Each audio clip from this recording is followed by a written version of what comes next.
ভকতৰ সন্তাপদে সিয়া পীতাম্বৰ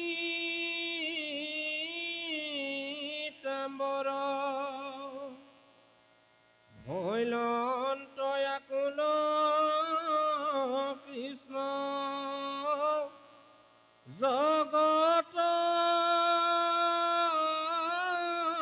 জনক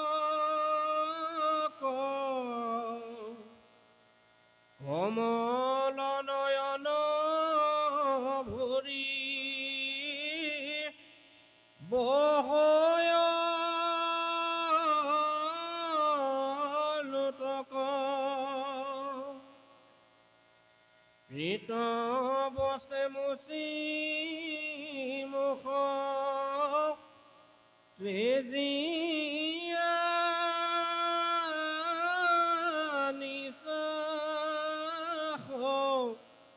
স্নেহে উদ্ধৱক ধৰি বুলিলা আশাস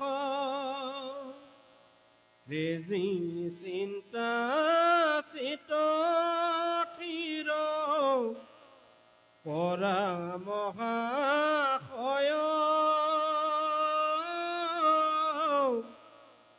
ৰজু দুখ দেখি মোৰ নসহে হৃদয়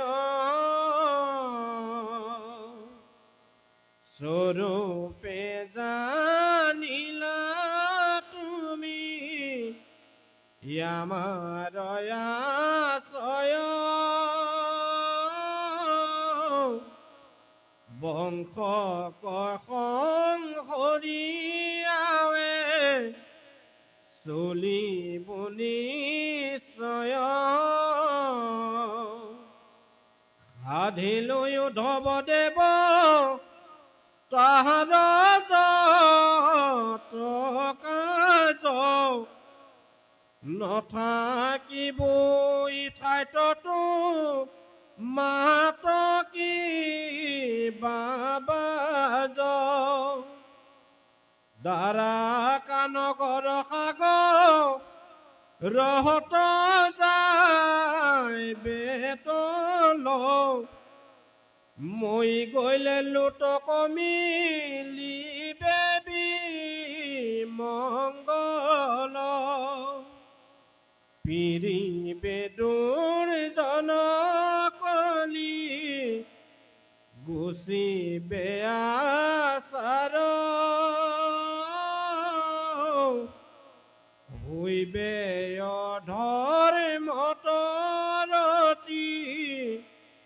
যতে কপ্ৰজাৰ কৃষ্ণ কৃষ্ণ অকণমান বেছি দীঘলীয়া নকৰাকে বৰ গুৰুত্বপূৰ্ণ কথাটো এইটোৱেই এই পদৰ পৰা আমি ল'বলগীয়া সাৰমৰ্মৰ কথা এইটোৱেই যেতিয়ালৈকে কৃষ্ণ যেতিয়ালৈকে আছিল তেতিয়ালৈকে দ্বাৰকাও সাগৰ তল যোৱা নাছিল দুৰ্জন কলিয়েও প্ৰজাৰ ওপৰত অত্যাচাৰ চলোৱা নাছিল আৰু সমাজত অপায় অমংগল বিমংগলেও গা কৰি উঠা নাছিল কৃষ্ণই উদ্ধৱক কি বুলি কৈছে উদ্ধৱ তুমি মোৰ হৃদয়তকৈও বেছি নিজৰ চবতকৈ বেছি মই মোৰ হৃদয়ক ভাল পাওঁ তোমাক মই তাতকৈও বেছি ভাল পাওঁ তোমাৰ পৰা আৰু কি লুকুৱাম তোমাৰ পৰাতো আৰু একো লুকুৱাব পৰা নাযায় তোমাকেই মনে মনে কওঁ শুনা মই এতিয়া গুচি যোৱাৰ পিছত এই দ্বাৰকা নগৰীয়া সাগৰত তল যাব সমাজত অন্যায় অত্যাচাৰ আৰু দুৰ্জন কলিয়ে আক্ৰমণ কৰিব প্ৰজামণ্ডলৰ ওচৰত অমংগল আৰু বিমংগলে দেখা দিব ইয়াৰ পৰা আমি কি বুজিম যেতিয়ালৈকে আপোনাৰ হৃদয়ত কৃষ্ণক আপুনি জীয়াই ৰাখিব পাৰিব নিশ্চিন্ত থাকক আপোনাক কলিয়ে আক্ৰমণ কৰিব নোৱাৰে আপোনাৰ দেহত আপোনাৰ ঘৰখনত আপুনি থকা জেগাখনত দুৰ্জন কলিয়ে প্ৰভাৱ বিস্তাৰ কৰিব নোৱাৰে কিন্তু যেতিয়াই আপোনাৰ মুখৰ পৰা কৃষ্ণৰ নাম নাইকিয়া হ'ব আপোনাৰ হৃদয়ৰ পৰা কৃষ্ণৰ চিন্তা চৰ্চা আঁতৰি যাব আপোনাৰ ভৰি আপোনাৰ হাতেৰে ভকতক সেৱা শুশ্ৰূষা কৰা কৰ্মৰ পৰা যেতিয়া ফালৰি কাটি যাব, তেতিয়া এটা কথা আপুনি নিশ্চিত হৈ যাওক যে আপোনাৰ জীৱনলৈ, আপোনাৰ ঘৰখনলৈ, আপুনি থকা জেগাকণলৈ কলিৰ প্ৰৱেশ ঘটিব। অন্যায়, অত্যাচাৰ, অমংগল, বিমংগলে আপুনি থকা জেগাখনক ক্ৰিয়া কৰা আৰম্ভ কৰিব। যেতিয়ালৈকে বসুদেৱ দৈৱকীৰ কাৰাগাৰত কৃষ্ণ জন্ম হোৱা নাছিল, যে কাৰাগাৰৰ দুৱাৰ বন্ধ আছিল, তাত অন্ধকাৰ আছিল, আৰু তেওঁলোকৰ হাতকেইখন কিন্তু লোহাৰৰ শিকলিৰে বান্ধি থোৱা আছিল, হয়নে বাৰু? কিন্তু যেতিয়াই বসুদেৱ দৈৱকীৰ কাৰাগাৰত কৃষ্ণৰ জন্ম হ'ল, লগে লগে কেইটামান পৰিৱৰ্তন হোৱা নাইনে? আচৰিত কেইটামান পৰিৱৰ্তন হৈছিল নাই? পৰিৱৰ্তন তেতিয়া কি হৈছিল? প্ৰথম পৰিৱৰ্তন, অন্ধকাৰ কাৰাগাৰটো পোহৰেৰে উজ্জ্বলি উঠিছিল।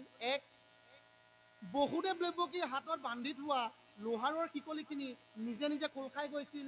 দুই, আৰু কাৰাগাৰৰ বন্ধ কৰি থোৱা, তলা মাৰি থোৱা দুৱাৰখন নিজে নিজে খোল খাই গৈছিল। তিনি, এই পৰিৱৰ্তনকেইটা হৈছিল নে নাই? এইফালে ৰাস পাতে নেপাতে আপোনালোকে? ৰাসত এই কৃষ্ণৰ জন্মৰ এই কাৰাগাৰৰ দৃশ্যটো বৰ ধুনীয়াকৈ দেখুওৱা হয় ৰাসত। যদি এই কথাকেইটা যদি সঁচা হয়, কৃষ্ণ জন্ম হোৱাৰ লগে লগে যদি, কৃষ্ণৰ স্থিতি হোৱাৰ লগে লগে যদি অন্ধকাৰ আঁতৰি পোহৰ হ'ব পাৰে, কৃষ্ণ জন্ম হোৱাৰ লগে লগে যদি হাতত বান্ধি থোৱা শিকলিৰ বান্ধোন নিজে নিজে ছিঙি হাত মুকলি হৈ যাব পাৰে, কৃষ্ণ জন্ম হোৱাৰ লগে লগে যদি বন্ধ কাৰাগাৰৰ দুৱাৰখন নিজে নিজে খোল খাব পাৰে, এই কথাটো যদি সঁচা হয়, তেতিয়াহ'লে এইটো কথা কি মিছা হ'ব নেকি যে আপুনি কৃষ্ণৰ নাম ল'ব, আপোনাক মায়ে আক্ৰমণ কৰিব? আপুনি থকা ঘৰখনত আপুনি কৃষ্ণৰ নাম উচ্চাৰণ কৰি প্ৰাৰ্থনা গাব, তাত অমংগল হ'ব? এইটো কি হ'ব পাৰে নেকি? নোৱাৰে। সেইকাৰণে কোৱা হৈছে, কি কোৱা হৈছে? অমংগলেই সুমংগল। মনত ৰাখিব, অমংগলেই সুমংগল কৃষ্ণৰ কীৰ্তনে, সুমংগলেই অমংগল কৃষ্ণ নাম বিনে। বৰ গুৰুত্বপূৰ্ণ, কিন্তু বৰ গুৰুত্বপূৰ্ণ। ধৰিব পাৰিছেনে আপুনি কথাটো? আকৌ এবাৰ গাই দিওঁ নেকি? হা, আৰু এবাৰ গাই দিওঁ। অমংগলেই সুমংগল কৃষ্ণৰ কীৰ্তনে, সুমংগলেই অমংগল কৃষ্ণ নাম বিনে। যদি বুজিবলৈ অসুবিধা হৈছে, মাধৱদেৱে আকৌ বহলাই কৈছে। কি বুলি? কি বুলি কৈছে? এই ৰামে সেহি সেদিনে ক ভাই, দুৰ্দিন বুলিও জানি, অ মেঘাসনে নহয় দুৰ্দিন, হৰি কথা অমৃতৰ সৌম্যকৱালা পৰশে, যিটো দিন হয় বিহীন। আমাক কৈছে, হে ৰাম মনুষ্যসকল, যিদিনাখন উল্কাপিণ্ড হ'ব, মেঘে গৰজিব, বতাহ বৰষুণ হ'ব, শিল বৰষুণ হ'ব, তুমি সেইদিনা তোমাৰ জীৱনৰ বেয়া দিন সকলোতকৈ দুদিন বুলি ভাবিছা নেকি? নাভাবিবা। প্ৰকৃতিৰ নিয়ম, মেঘে গৰজিলে বুলি, উল্কাপিণ্ড হ'ল বুলি, শিল বৰষুণ ধুমুহা আহিলে বুলি সেই দিনটো তোমাৰ কাৰণে দুৰ্দিন হ'ব নোৱাৰে। তোমাৰ জীৱনৰ সকলোতকৈ বেয়া দিন সেইদিনা, সকলোতকৈ অন্ধকাৰ দিন সেইদিনা, সকলোতকৈ দুৰ্দিন সেইদিনা। বোলে কোনদিনা? যিদিনা তুমি কৃষ্ণৰ নাম মুখেৰে এবাৰো নললা। বৰ ডাঙৰ কথা নহয়নে বাৰু? যিদিনা তুমি মুখেৰে কৃষ্ণৰ নাম এবাৰো নললা, সেই দিনটোহে তোমাৰ জীৱনৰ সকলোতকৈ বেয়া দিন।